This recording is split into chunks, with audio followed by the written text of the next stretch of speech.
Drama yang dipilih oleh kumpulan saya adalah Extraordinary Attorney Woo yang berkisahkan seorang perempuan yang bernama Woo Yang Woo yang merupakan seorang peguam yang berkhidmat di syarikat yang dikenali sebagai Han Badak. Woo Yang Woo merupakan seorang individu yang disahkan mempunyai masalah Autism Spectrum Disorder (ASD) sejak berumur 5 tahun.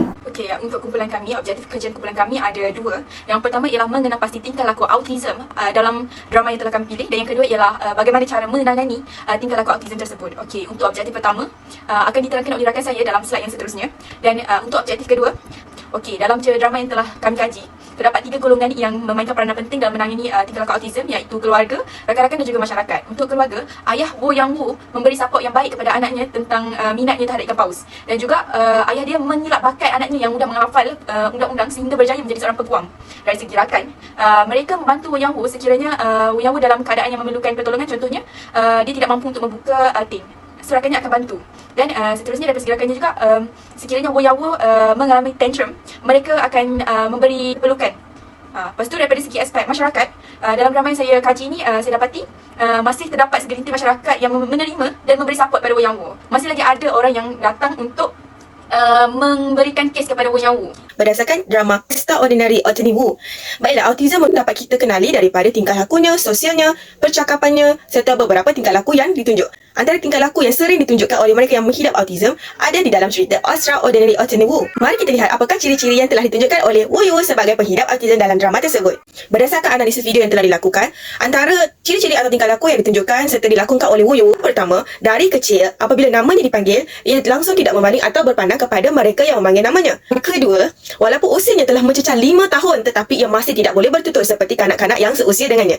Yang ketiga, dia akan menyusun barang-barang yang terabuk ataupun akan menyusun keadaan dalam keadaan yang teratur. Keempat, Woo Yoo menunjukkan ciri-ciri lain bagi mereka penghidap autism, iaitu mereka tidak suka disentuh oleh sesiapa. Selain itu, dia akan bersemangat apabila bercerita tentang sesuatu perkara, terutamanya melibatkan pausnya, iaitu kegemarannya.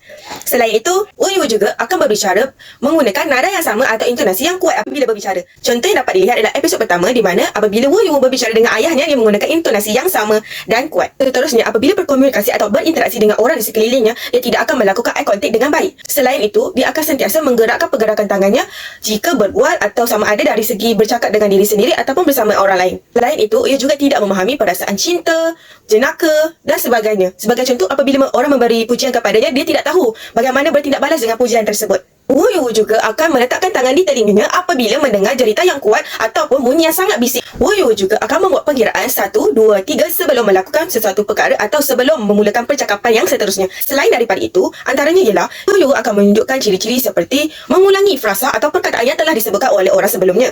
Woo Yoo juga tidak boleh melakukan perkara yang mudah seperti membuka penutup botol dan memerlukan bantuan daripada orang lain walaupun ia mudah dibuka.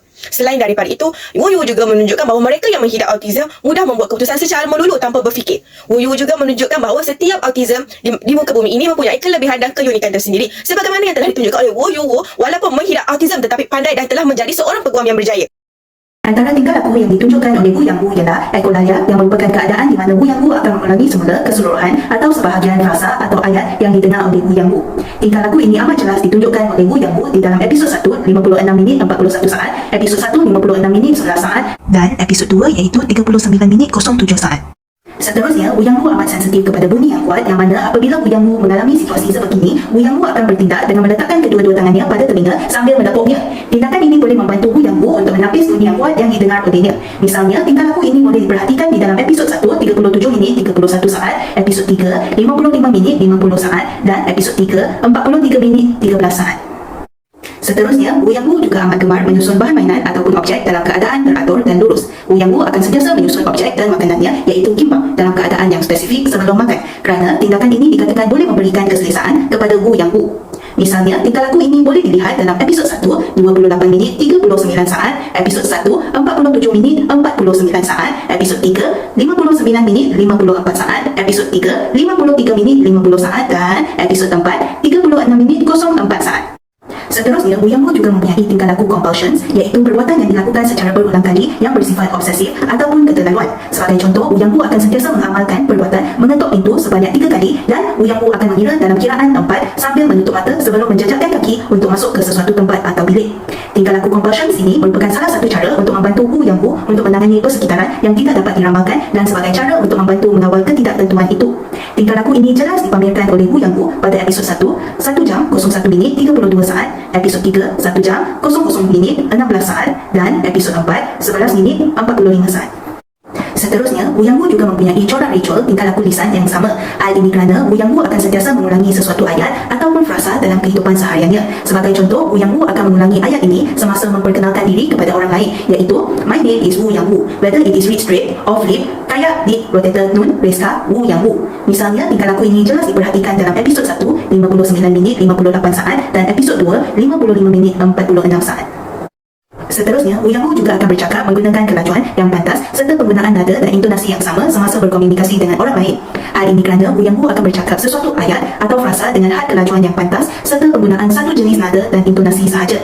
Misalnya, tingkah laku ini jelas ditunjukkan di dalam episod 1, 1 jam 07 minit 00 saat apabila Wu Yang Wu menceritakan perjalanan daripada rumah ke syarikat Hambadah kepada ayahnya.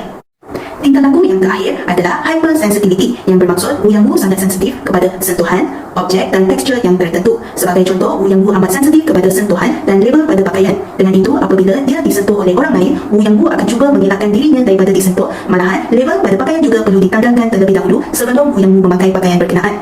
Contohnya, episod 1, 1 jam 05 minit 22 saat, episod 1, 49 minit 30 saat, episod 1, 1 jam 08 minit 17 saat dan episod 3, 4 minit 19 saat merupakan antara contoh babak yang menunjukkan Wu Yang Wu amat sensitif kepada sentuhan, objek dan tekstur seperti label pada pakaian.